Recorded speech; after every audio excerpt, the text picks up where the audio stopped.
guys, it's Claire from Studio 715, and as a self-taught sewer turned sewing instructor, I'm here to make sewing as manageable for you as possible. Selfishly, I'm also trying to get rid of some fabric scraps because it's getting a little bit overwhelming. So I'm going to upcycle these warrior sweats with a freehand sewn portrait of Steph Curry made from scraps. Now, because I'm trying to use existing material I have, this is the closest to his skin tone that I could find. And I've never attempted anything like this before, so I think that basting the pieces onto my stabilizer is going to be the best for now, especially because I'm going to be sewing on the reverse of the stabilizer so that I can actually still see the image and follow along the lines.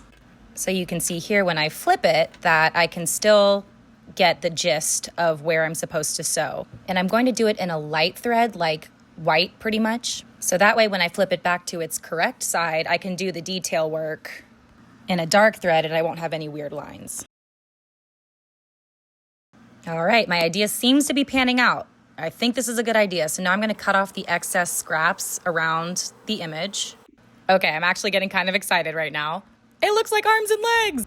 And this is the picture I'm going off of, you guys. I'm about to try the face. I am so scared. I am so scared. I can't even draw a face, so sewing a face sounds like it's gonna be a lot, but this is the color I'm going to try and match for his beard, and I gave him way too much beard, so we're gonna have to go back and address that at some point.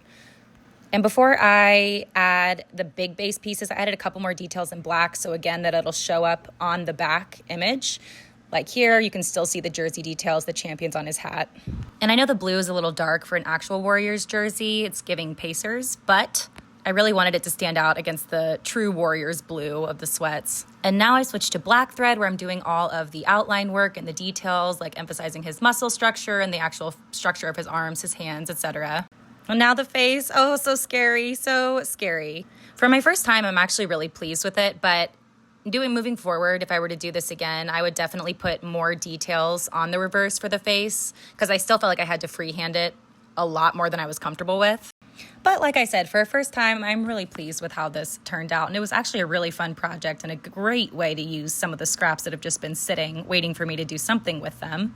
And I did have to add a little bit of paint at the end because he was looking awfully white. But then it allowed me to do more definition with his muscles too. And I think next time I would add that definition with thread of a lighter color instead of the paint. And here I tried to make his beard look more like it actually does. Let me know what you think.